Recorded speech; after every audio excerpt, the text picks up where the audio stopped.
I know a lot of you are probably wondering, where is my review of Godzilla vs. Kong? Don't worry, it is coming. But since today is Easter, I thought I would not only talk about one of my favorite epics of all time, but also one of my favorite movies. So here we go.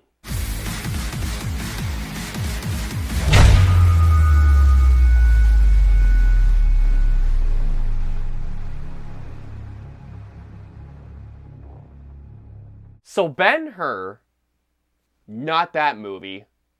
That's better. So Ben-Hur 1959 is a religious epic, but it's also a remake of a film that I believe came out in the 1920s as a silent film. When it comes to Ben-Hur's plot, guys, there is so much ground to cover. This movie is a 3-hour and 45-minute movie, included with the overture and the intermission. I'm going to summarize the first 15 to 20 minutes, so here we go. In Ben-Hur, we follow Judah Ben-Hur, played by Charlton Heston, after he reunites with his friend, his best friend, Messala, played by Stephen Boyd, after many years of separation. Judah Ben-Hur believes in the faith and the freedom of his people, while Messala believes in the power and the glory of Rome, to the point where it causes a massive rift in their friendship, to the point where he says to Judah Ben-Hur, "Hey man, you're either with me or you're against me." And Ben-Hur says, "Well, I guess I'm against you." Even worse, when an accident happens, even though Messala knows it's an accident, he condemns Ben-Hur. And that, guys, is just the beginning of this thing. Alrighty, guys, so let's get into Ben-Hur 1959. Excellent! I have wanted to talk about this movie on my channel for quite some time, but there are two reasons as to why I haven't before today. One of them due to time, and the other being that there is just so much going on. But today is Easter, and I figured it's time.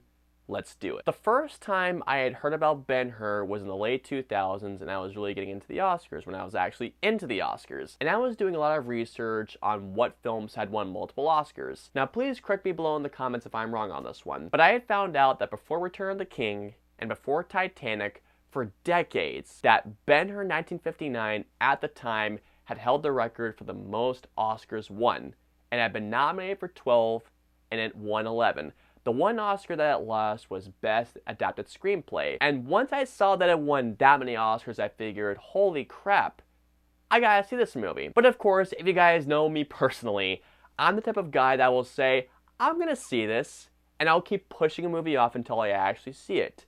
Why do I do this? Because procrastination is an art form that I excel at gratefully. But then the 2016 movie was coming out, and we know how that turned out. But I figured, you know what? Since the 2016 movie is coming out, it's time for me to see the 1959 movie that everyone has been praising non-stop ever since it came out. I finally watched it. Yes, I watched all 3 hours and 45 minutes in one sitting. And I gotta tell you guys, to put it simply, from the moment that the opening overture music started, to the opening sequence, to everything that happened, and to the final frame of this movie, Ben-Hur had me sucked in, engrossed, and it had me in love. I can't describe my love for Ben-Hur 1959 in one word. Ben-Hur is a spectacle, it's an epic, it's a beauty, it's a majestic wonder, but if I could use a term, and I realize that saying this term might maybe sound pretentious, but here we go. Ben-Hur 1959 to me is pure cinema in one of its finest forms. Here's the thing. I know that there are some people out there that say this movie is uneven. I don't see it personally. Every time I've seen it, and I've seen it twice only because of the runtime, every time I have seen it, I have never felt that runtime whatsoever. Every time I have gotten to the end of this movie, it makes me think, wow.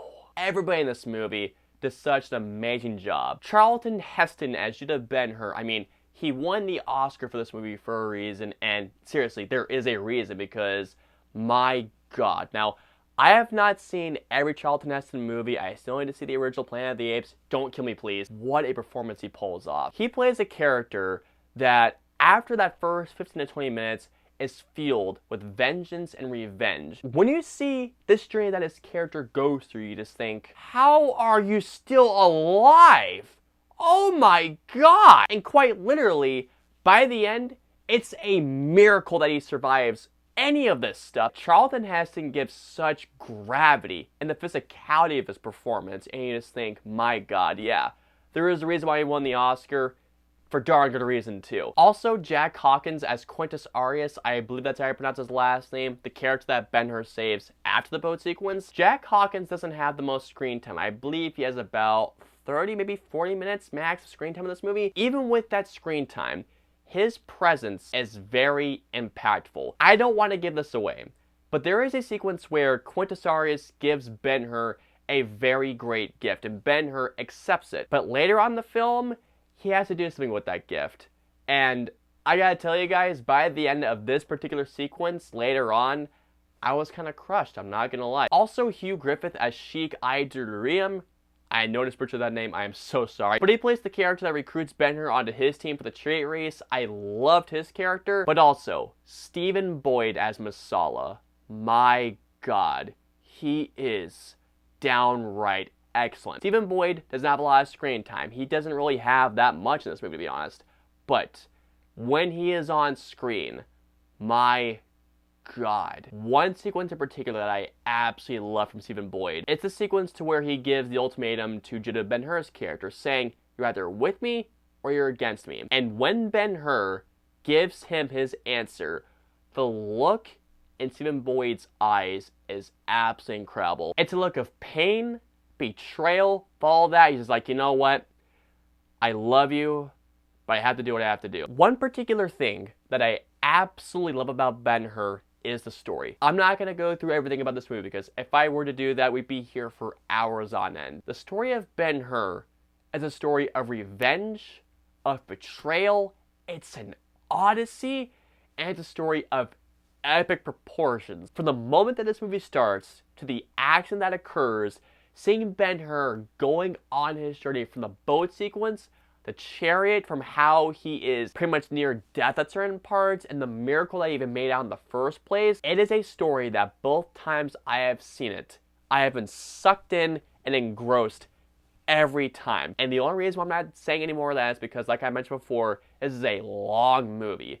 But trust me, it is worth the journey, and a journey this movie is. Something else that I absolutely love about Ben-Hur 1959 is the cinematography. The cinematography of Ben-Hur 1959 is some of the best cinematography I have ever seen, and I am not exaggerating. From the long shots, the wides, close-ups, to how they're able to capture some of the most famous sequences on film, in particular the chariot race. When I saw this film for the first time back 5 years ago, I can't believe it's been 5 years ago since I first saw this film when I rewatched it not too long ago. How in the heck they're able to capture the stuff they were able to capture is beyond me. There are so many amazing shots in this film. I just think, how did they capture that?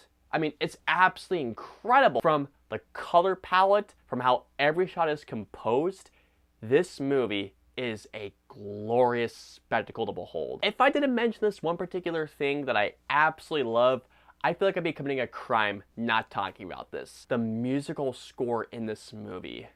Seriously, this is some of the best music composed. The overture itself, it's the type of score, honestly, it's just making you think, man, I'm in for something amazing, aren't I? And yeah, you are. From the horns, the trumpets, the drums that they use, I'm pretty sure it won Best Musical Score. I mean, let me check really quick. It did win Best Music. Good. There is one particular sequence into which this, along with the editing, is just absolute perfection.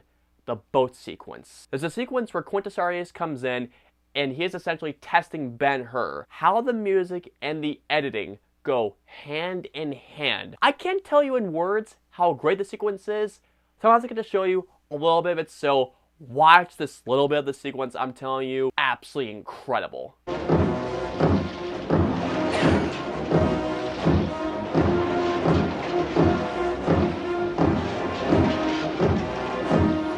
Ramming speed. Ramming speed!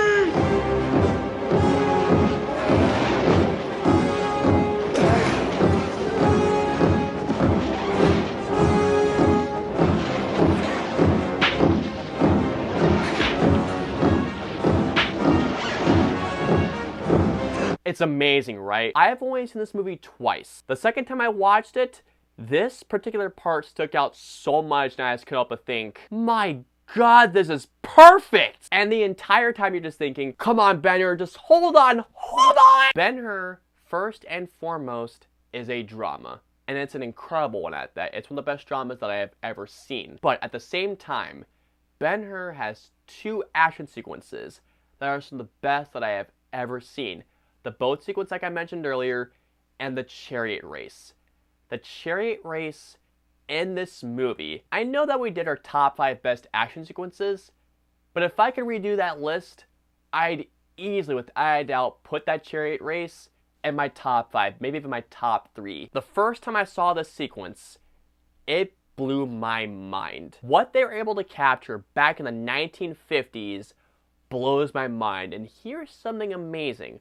I did not know about this until after I did research. So, William Wyler, the director of this movie, did not direct the chariot sequence. It was actually directed by 2 other people. I can't remember their names. I'll put their names right here. That wasn't what blew my mind. Get ready for this, guys. There were second unit directors.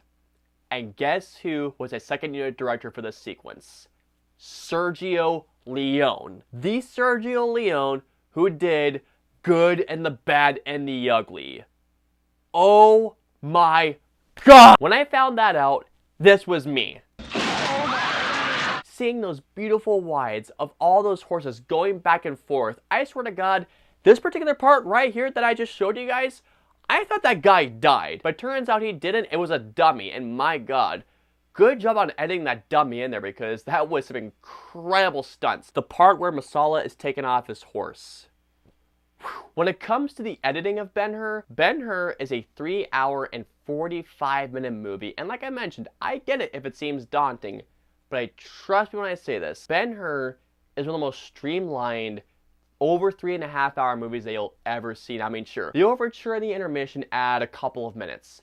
But when I say that it's streamlined, this movie is streamlined. I can't think of a single part of this movie that I would cut out because every part of this movie feels so important, even though the 2016 movie removed so much footage, and it shows because that movie is such a rust cluster of a movie, to say the least. Ben-Hur is one of the most perfectly paced movies I have ever seen. The other thing that I absolutely love about Ben-Hur 1959 is the ending. And this will be the one time that I compare this movie to the 2016 movie, besides the ending I just mentioned. The movie has a tale of revenge followed by miracles. The ending of this movie, it's almost like a tragedy. And actually, if you ask me, it is a tragedy because Ben-Hur loses, essentially, his brother because of a disagreement. And it sucks, it really does. But then all of his family is saved because of a miracle, and it ends in beauty. And how it builds up to that amazing conclusion is absolutely amazing. And here, the leprosy cure actually makes sense, unlike in 2016. This will be the one time that I compare both movies. Ben-Hur 1959 is about revenge and miracles. 2016, however, is forgiveness and love. And I would be on with that if the ending wasn't so Hallmark. If you have seen my review, you'll know how much I hate the ending. But just to give you guys the cliff notes. In the end, this makes me laugh and it makes me think, what? Ben-Hur and Melissa, what the heck? Ben-Hur and Masala are at ends of one another. They look like they're about to kill each other. Ben-Hur and Masala are going like, I hate you, I hate you. And then out of nowhere, they're essentially like this. Hug me, brother! Do you know how much of a total shift that is? One of the most Hallmark-like endings I have ever seen. Whereas the 1959 movie, that movie, everything is earned and it builds up to a beautiful, yet at the same time, kind of a tragic ending. But again, a beautiful ending nonetheless. And that is how you win that movie. Not this nonsense. Well, that's just fucking great! Issues? You're asking if I have issues with this movie? No! And here we go. So overall, when it comes to Ben-Hur 1959, I could spend hours gushing and praising this movie to no end. But instead, I'm going to say one sentence. Ben-Hur 1959, in my eyes, is an absolute masterpiece. I cannot think of a single thing that I even dislike about this movie. I love everything. And since I mentioned it's one of my favorite movies, you guys can guess my grade. So all in all, I am easily, without a doubt, going to give Ben-Hur 1959 a 6 out of 5 stars. Like I mentioned, I could gush about this movie for ages, so I'm just gonna end it right there. So comment down and let me know below, have you guys seen Ben-Hur 1959? Did you love it or did you hate it? I mean, really? If so, let me know below. If you guys want to follow me on social media, I'm on Facebook, Twitter, Instagram, and Twitch. I'm also on Snapchat and Stardust, so if you guys want to follow me on all those social media platforms, all the links and the usernames are in the description below. I hope you guys enjoyed my review of Ben-Hur 1959. If so, please hit that like button, also subscribe, and don't forget to hit that notification bell for whenever the latest video of mine goes live. If you guys want to see any of my previous 2 videos, please click on the right there or there. And of course, until my next video or review, I will see you all next time.